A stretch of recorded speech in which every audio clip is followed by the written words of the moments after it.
بسم اللہ الرحمن الرحیم الحمد للہ رب العالمین وصلی اللہ وسلم وبارک علی عبدہ ورسولہ محمد وعلی آلہ وصحبہ اجمعین وعلی من تبعہم بإحسان الی یوم الدین اما بعد۔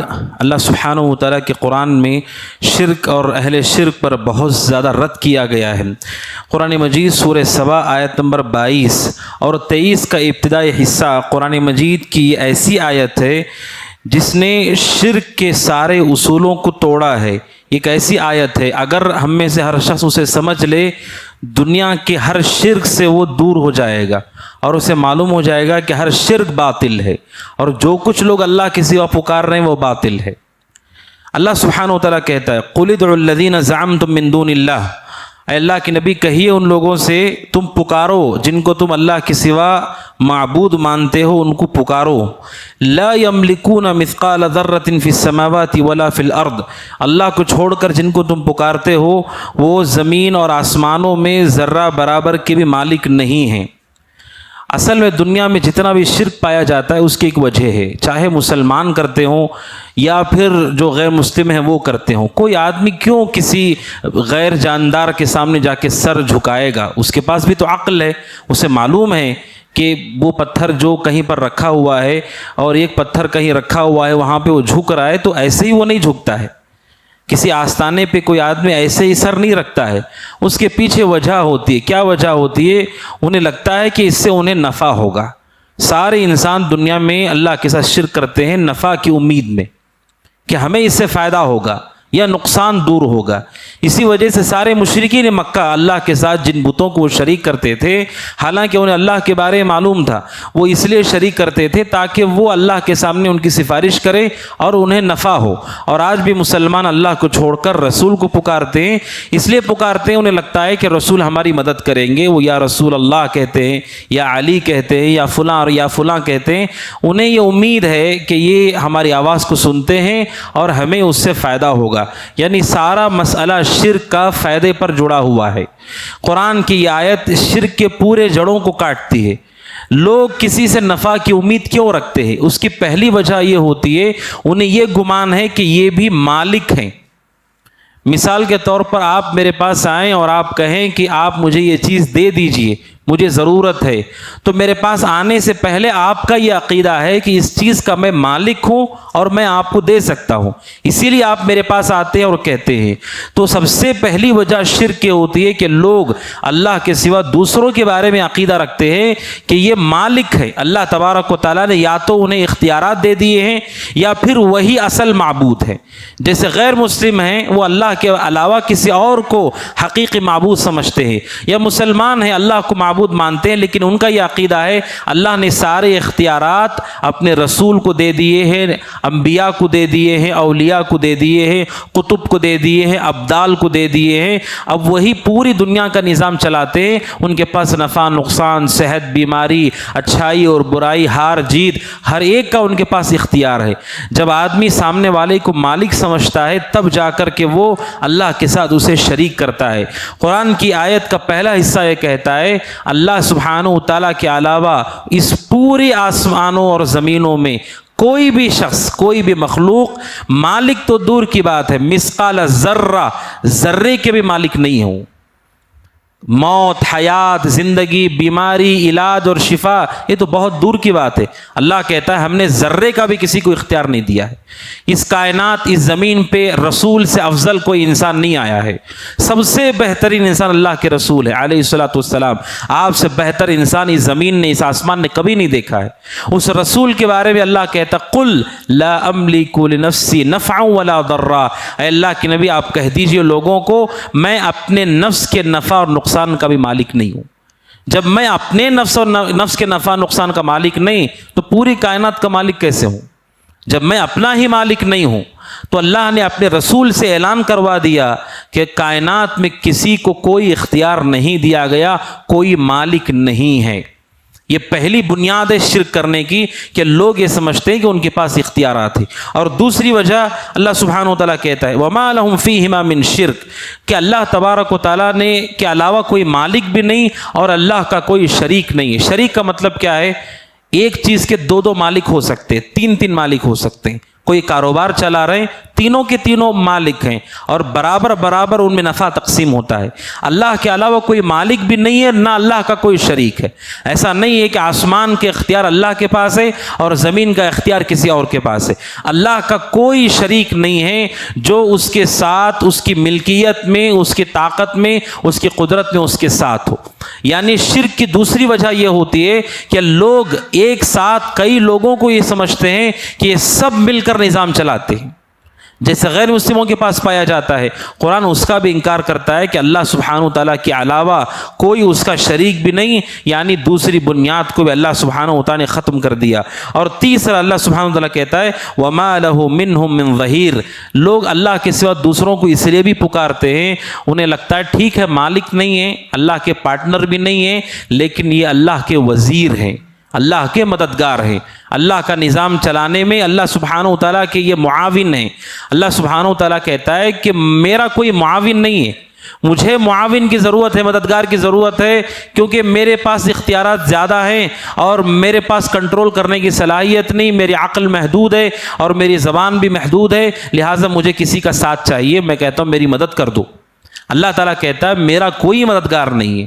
اللہ سبحانہ و تعالیٰ یہ پورا نظام چلاتا ہے، نہ اسے تھکان ہوتی ہے، نہ وہ سوتا ہے، نہ اسے نیند آتی ہے، نہ اونگ آتی ہے، بلکہ اللہ کہتا ہے میرا معاملہ یہ ہے انما امرہ اذا اراد شیئا ان یقول له کن فیکون۔ اللہ کہتا ہے میرا معاملہ یہ ہے جب میں کسی چیز کا ارادہ کرتا ہوں بس میں کہتا ہوں ہو جا تو وہ ہو جاتا ہے۔ جب وہ اتنا طاقتور ہے تو اسے کس کی مدد کی ضرورت ہے؟ کسی کی ضرورت نہیں، مدد کی ضرورت نہیں ہے۔ اب اللہ کے ساتھ جو لوگ شریک کرتے ہیں وہ یہ کہتے ہیں کہ اللہ سبحانہ و تعالیٰ کے شریک ہے۔ لوگوں کا یہ عقیدہ ہے، قطب ابدال کا عقیدہ لوگوں کا کیا ہے کہ زمین میں جب تک قطب ابدال ہیں یہ زمین اپنی جگہ پہ برقرار ہے، اگر یہ نہ ہو تو زمین پوری تباہ ہو جائے گی، آسمان کا نظام پورا تباہ ہو جائے گا۔ یہ اللہ کے نظام کو قائم کرنے میں اس کی مدد کر رہے ہیں، نعوذ باللہ۔ اور ایسے خرافات لوگوں کے ذہن و دماغ میں، اللہ کہتا ہے میرا کوئی مددگار نہیں۔ مددگار اس آدمی کا ہوتا ہے جس کے پاس طاقت زیادہ ہے لیکن اسے کنٹرول کرنے کی صلاحیت نہیں ہے، یا وہ کمزور ہو گیا ہے۔ جیسے بادشاہ ہے، وقت ہوتے ہوتے، عمر ہوتے ہوتے اس کی سوچنے سمجھنے کی صلاحیت کمزور ہو گئی ہے، اس کی زبان میں وہ تاثیر نہیں ہے، اب اسے وزیروں کی ضرورت ہے مدد کی کہ وہ اس کا ساتھ دے۔ اللہ تبارک و تعالیٰ نیند سے، اونگ سے اور عمر کی اس قید سے وہ پاک ہے۔ اللہ تبارک و تعالیٰ پر کبھی موت آنے والی نہیں ہے، لہٰذا اللہ کہتا ہے میرا کوئی مددگار بھی نہیں۔ تینوں بنیادوں، شرک کی بنیادوں کو اللہ نے ختم کیا۔ اور چوتھی اور آخری بنیاد ہے وَلَا تَنْفَعُ الشَّفَاعَةُ عِنْدَهُ إِلَّا لِمَنْ أَذِنَ لَهُ، اللہ کہتا ہے میرے سامنے کسی کو سفارش کرنے کی بھی جرت نہیں ہے، میرے سامنے کوئی سفارش نہیں کر سکتا۔ لوگ اللہ کے ساتھ شریک کیوں کرتے ہیں؟ وہ کہتے ہیں ٹھیک ہے یہ مالک بھی نہیں ہے، شریک بھی نہیں ہے، مددگار بھی نہیں ہے، لیکن بہت پہنچے ہوئے ہیں، بہت نیک ہیں، اتنے نیک ہیں کہ یہ کل قیامت کے دن ہمیں جہنم سے چھڑا لیں گے۔ اللہ کہتا ہے کسی میں اتنی ہمت بھی نہیں ہے کہ وہ میرے سامنے آ کے سفارش کر سکے۔ دنیا میں سفارش چلتی ہے، کیوں چلتی ہے سفارش؟ سفارش چلنے کے بہت سارے اسباب ہیں۔ کوئی بادشاہ ہے، بادشاہ کا ایک بہت اونچے درجے کا وزیر ہے، وہ کسی کی سفارش کرتا ہے، بادشاہ چاہ کر بھی اس کا انکار نہیں کر سکتا ہے۔ اگر وہ انکار کرے گا تو اسے خوف ہے کہ کہیں وزیر میرے ساتھ بغاوت نہ کرے، وہ مجبور ہے، اس کی سفارش سننے کے لیے مجبور ہے کہ اگر میں نے اتنے اونچے درجے کے وزیر کی سفارش کو رد کیا کہیں ایسا نہ ہو کہ یہ ناراض ہو کر دیگر لوگوں کو میرے خلاف نہ کر دے۔ یا بادشاہ کا بیٹا سفارش کرے، وہ مجبور ہے اگر میں نے میرے بیٹے کی سفارش نہیں مانی یہ ناراض ہو جائے گا۔ بچوں کی ناراضگی کون دیکھنا چاہتا ہے؟ یہ مخلوق میں چلتا ہے، کوئی دباؤ ڈالتا ہے اور کسی کو خوف ہے کہ نقصان ہو جائے گا، اس لیے وہ سفارشیں مان لیتے ہیں۔ اللہ سبحانہ و تعالیٰ کہتا ہے میرے سامنے سفارش کرنے کسی کو ہمت نہیں ہے، کوئی ایسا نہیں ہے کائنات میں، بلکہ انبیاء کا یہ حال ہوگا۔ رسول اکرم صلی اللہ علیہ وسلم جن کو سب سے اونچا مقام ملے گا سفارش میں، ان کا خود کا یہ معاملہ ہے۔ اللہ کے نبی فرماتے ہیں علیہ الصلوۃ والسلام میں آؤں گا اور اللہ سبحانہ و تعالیٰ کے سامنے سجدہ کروں گا اور اللہ کی تعریف کروں گا، اس وقت تک کہ اللہ تعالیٰ مجھ سے کہے گا اے محمد اپنا سر اٹھائیے اور کہیے آپ کیا چاہتے ہیں، آپ سفارش کیجیے، آپ کی سفارش میں قبول کروں گا۔ جب تک اللہ نہیں چاہے گا اس وقت تک سفارش نہیں ہو سکتی۔ اس کا مطلب سفارش پانے کے لیے بھی اللہ ہی کو پکارنا ہے۔ اب وہ راضی ہوگا تو انہیں سفارش کرنے دے گا۔ سمجھ رہے؟ یہ آیت کریمہ بہت عظیم ہے. اس کے بارے میں ابن قیم رحمۃ اللہ علیہ کہتے ہیں کہ اس نے شرک کی ساری جڑوں کو کاٹ دیا ہے. اور یہ آیت کافی ہے اگر کوئی آدمی سمجھ لے کہ وہ کبھی اللہ کے ساتھ کسی کو شریک نہیں کرے گا.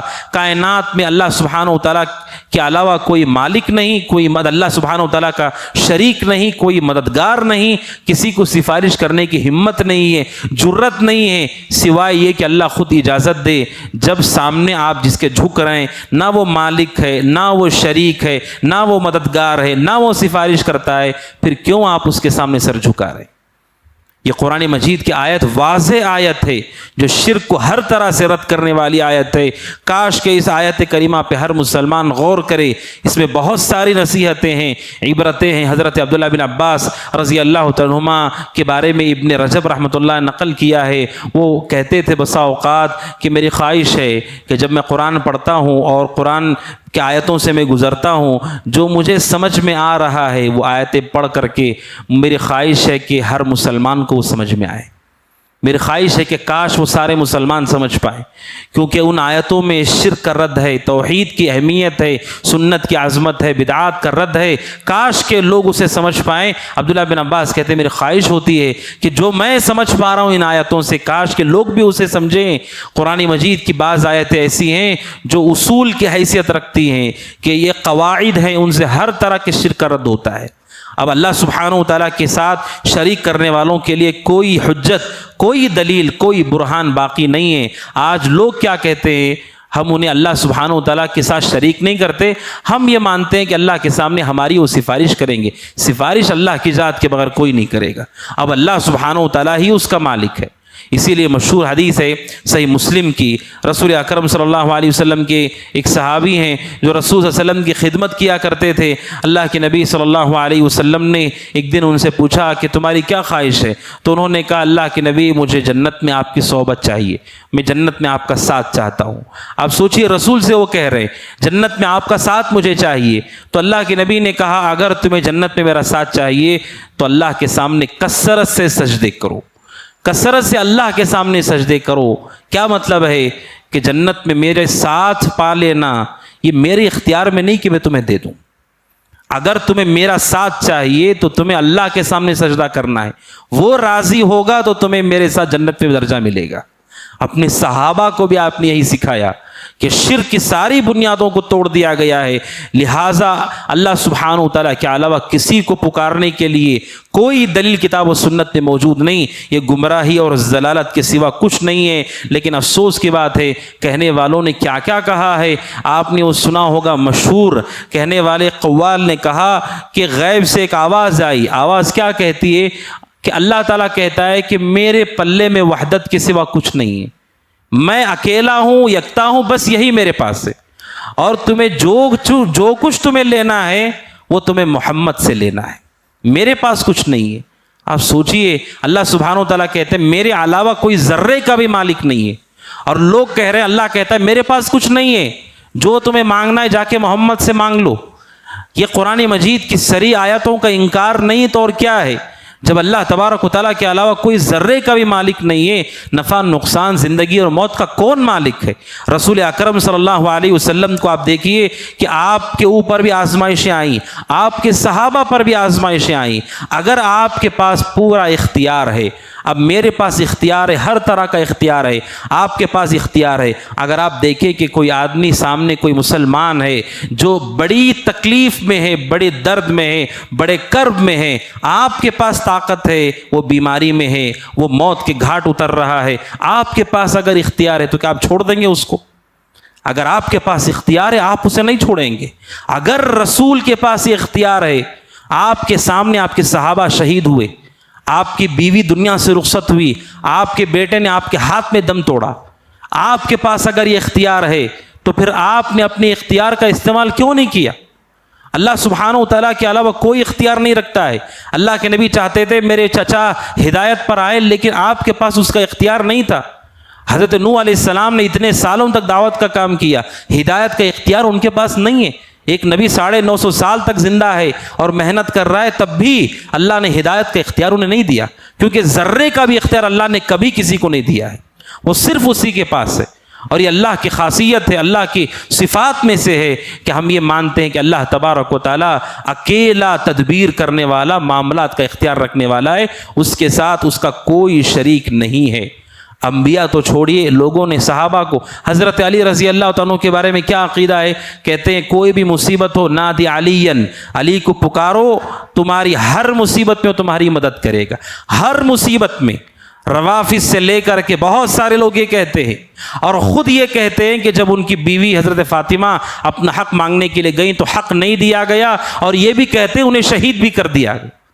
آپ ایک طرف کہتے ہیں کہ ان کے پاس اختیار ہے کہ انہیں مدد کے لیے پکارو، تجد عونا لک فی النوائب، جھوٹ بھی گڑھا گیا کہ اللہ کہتا ہے جب بھی علی کو پکارو گے تمہاری مشکل میں تمہارا مددگار ہوگا۔